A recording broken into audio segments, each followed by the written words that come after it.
My name is Ben Marlow and I'm a filmmaker from Maidenhead.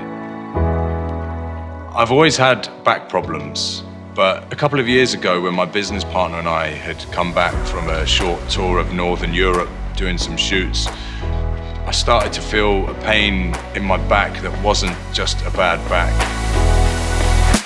And whilst deep down I knew something was wrong, I didn't really seek out help that early because I'd always had back problems, so I just thought it was another thing that might eventually go away.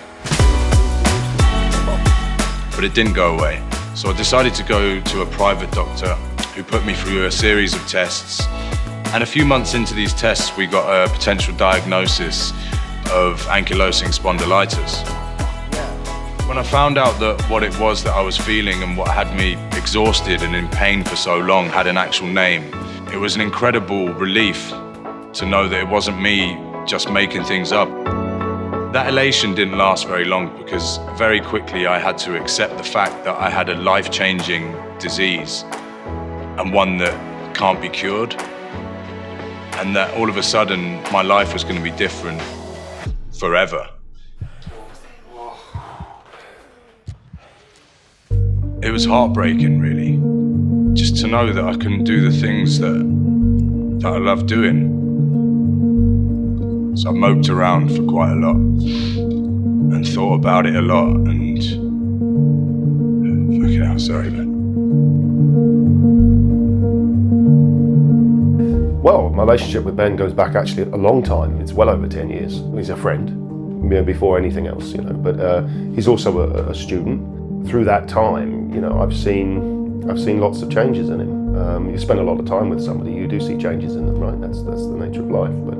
But he's had some significant challenges, which actually I wasn't actually aware of what was going on in his life until a couple of particular things happened, sort of missed appointments and stuff, and he sort of contacted me and then came clean about his problems and his mental health. So I had to very quickly accept that I had this life-changing condition and that I probably wouldn't participate in all the things that I love doing, like kickboxing. And that was pretty hard to accept, to be honest, at the age of 40. So I had two options. I could carry on sitting around, moping around and being depressed about it, or I could be proactive and start trying to exercise, because this is the one thing that I'm told, mobility and exercise is the one thing that's going to alleviate some of these problems.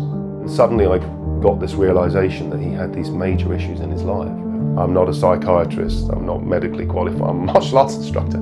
That's the school, that's it, that's the skills that I've got, But if what I do and what I did could help him, then I wanted to do that.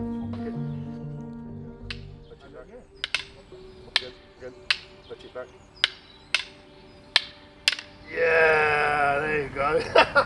Throughout all of this, I'd still been doing what exercise I can, particularly my kickboxing. And eventually my coach turned around to me and said, right, you need to go and do a fight, which I didn't really know how to take, to be honest. It seemed to me to be something so far out of reach. It's so difficult even to hold my hands up for a length of time that it just didn't seem like something that was possible for me. But I went away and thought about it, and I figured that this could be my one way of proving to myself that I didn't have to let this whole thing kind of take over my life, and that I could still do the things that I wanted to do and still perform. So I decided to take it.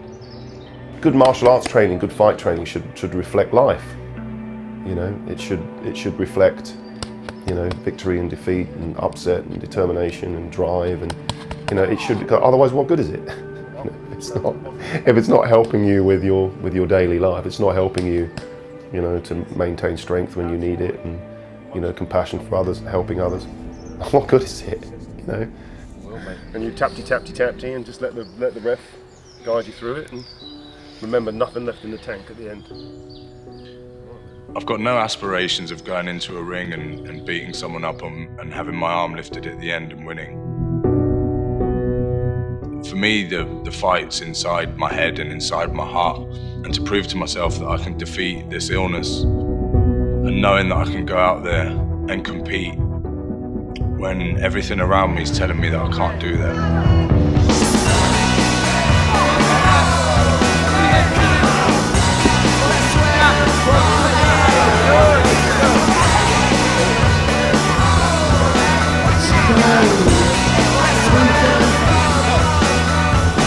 It's about going in there knowing I'm injured and knowing I'm probably not as capable as the other guy, but I can still go in and fight and do my best. And to accept that you're afraid and you're fearful of things and all that. That's part of life, you know what I mean?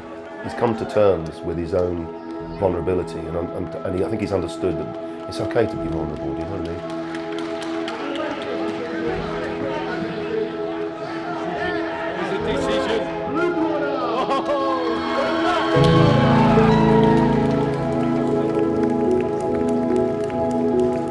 Warriors from the dawn of time have known that they train for warfare, and it's never been for the hatred of the person that's in front of you. It's always been for the love of people that are behind you, to protect your family and your loved ones. For me, this is about showing my kids how to be strong. At first, when I was diagnosed, the thought of doing this was just so far from a reality for me. To know that I can get into a ring and do that is a victory for me, knowing that I've got this condition. Ben Marlow is a fighter, and there are many different ways to fight. He's a born fighter, thank God. He is a self-rebuilt man. He's a self-rebuilt person. I don't think there's anything stronger than that. Someone that has hurt and pained and struggled and found your way back. That's his greatness, and that's who he will continue to be. Even if you have got this life-changing condition, that if you've got the will and if you stay mobile, then you can get out there and you can still do the things that you love to do. It's good that he's done that because it makes him, an example to other people with AS and other people that are recovering from the things that he's recovered from. He knows that. He does know that, and he knows that that's a responsibility, being an example for others. Taking on this fight was the best thing that I could have done for my mental state, and to prove to myself that I can still go out there and do stuff, and whilst I might not be able to do it with the finesse and skill level that maybe I once used to or that I might like to, I can prove to myself that I'm not going to let this condition define how I'm going to live the rest of my life. The condition's here to stay, and I'm going to do my best to learn to live with it and not fight against it. What he's actually taught me is not to sweat the small stuff. And he's taught me that it's all small stuff. All of it. Come here.